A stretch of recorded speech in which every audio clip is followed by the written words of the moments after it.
السلام علیکم جی، میں ہوں آپ کے ساتھ اشفاق اسحاق ستی۔ امید ہے آپ لوگ بالکل ٹھیک ٹھاک اور خیریت سے ہوں گے۔ وطن عزیز کی بات کریں تو یہاں پر سیاسی اور آئینی اور قانونی جو بحران ہے وہ سنگین ہوتا جا رہا ہے۔ ایک وقت تھا تو لگتا یہ تھا کہ پی ڈی ایم کی گورنمنٹ اور پاکستان تحریک انصاف کے درمیان تنازع ہے، لیکن اب یہ لگتا ہے، پہلے یہ لگا کہ حکومت اور پھر عدلیہ کے درمیان بھی ایک تنازع شروع ہو گیا، جس کے اندر حکومت کی جانب سے عدلیہ سے محاذ شروع کر دی گئی اور اس حوالے سے بیانات بھی سامنے آتے رہے۔ اس کے بعد اب یہ نظر آ رہا ہے کہ پارلیمان کا اور عدلیہ کا ایک طریقے سے ٹکراؤ کی کیفیت پیدا کرنے کی کوشش کی جا رہی ہے، تو اس حوالے سے بھی بات کریں گے۔ دوسرا، ایک گرینڈ ڈائلاگ کی بات ہو رہی ہے، ایک بات ہو رہی ہے کہ پاکستان تحریک انصاف اور مسلم لیگ نون اور پی ڈی ایم کی دیگر جماعتوں کو اور اس کے علاوہ پیپلز پارٹی کو مل کر بیٹھنا چاہیے، بات کرنی چاہیے، لیکن دوسری جانب ہم دیکھ رہے ہیں کہ گرفتاریوں کا عمل پھر سے شروع ہو گیا ہے۔ آج علی زیدی صاحب کی جس طرح سے گرفتاری ہوئی، ان کے سیکریٹریٹ سے ان کو گرفتار کیا گیا اور دھکے مارتے ہوئے پولیس اہلکار جس طرح سے ان کو لے کر گئے اور ایک اچانک ہی مقدمہ درج ہوا جس پر یہ گرفتاری عمل میں لائی گئی ہے، تو یہ ایک ظاہر ہے کہ یہ کیا انڈیکیٹر ہے، یہ کیا میسج دے رہا ہے، اس پر ذرا ہم پروگرام کے شروع میں بات کر لیں۔ فواد چودھری صاحب ہمارے ساتھ موجود ہیں، پاکستان تحریک انصاف کے سینئر رہنما ہیں۔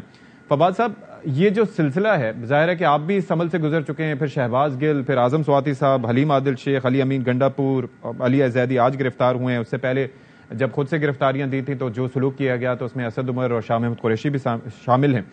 یہ کیا انڈیکیٹ کر رہے ہیں؟ ایک جانب مذاکرات کی باتیں، دوسری جانب یہ گرفتاریاں۔ میرا یہ خیال ہے کہ مذاکرات کے لیے حکومت کوئی سنجیدہ نہیں ہے، اور یہ جو زرداری صاحب وغیرہ بات کر رہے ہیں وہ صرف وقت لینے کے لیے اس طرح کی باتیں کرتے ہیں، جب ان پہ دباؤ آتا ہے میڈیا کا یا باقیوں کا تو وہ اس لیے ایسی باتیں جو ہے وہ کر لیتے ہیں۔ ویسے تو وہ کسی اس اپنی کوئی عزت بےزتی کے مسئلے سے بے پرواہ ہو گئے ہیں، کوئی ان کا پرابلم ہی نہیں ہے کہ لوگ ان کے بارے میں کیا سوچتے ہیں، میڈیا کیا کہتا ہے، عالمی دنیا جو کنسرنڈ ہے، ان چیزوں کے اوپر تو ان کے کوئی ایشوز ہی نہیں ہے۔ سو یوں لگتا ہے کہ یہ جو گرفتاریوں کا سلسلہ ہے یہ بنیادی طور کے اوپر جب حکومت کی رٹ ختم ہو رہی ہو تو ان کو یہ بتانے کے لیے لوگوں کو کہ نہیں ہم کنٹرول میں ہیں، پھر وہ اس طرح کی بے تکی گرفتاریاں شروع کرتے ہیں وداؤٹ ریئلائزنگ کہ جب جو اس طرح کی گرفتاریاں جو ہیں وہ ایکچولی حکومت کو مزید کمزور کرتی ہیں، اور اب تک جتنا انہوں نے ظلم اور جبر کیا ہے اس کے نتیجے میں اگر آپ دیکھیں تو حکومت جو ہے وہ انتہائی زیادہ کنٹروورشل ہوئی ہے عالمی سطح پہ۔ اب تو اتنی اس کے بارے میں باتیں شروع ہو گئی ہیں، ہیومن رائٹس ریکارڈ جو پاکستان کا ہے اس کے اوپر اب عالمی دنیا بات کر رہی ہے، اور آج جو امریکہ میں آپ نے دیکھا ہے کانگریس مین جو لیٹر لکھ رہے ہیں بلنکن سے جو ہے وہ بات ہوئی ہے، اور آج کیملا ہارس جو امریکہ کی وائس پریزیڈنٹ ہیں ان کے نوٹس میں جو ہے یہ بات لائی گئی ہے جو پاکستان کے حالات ہے۔ اسی طرح سے اس وقت جو کیمپین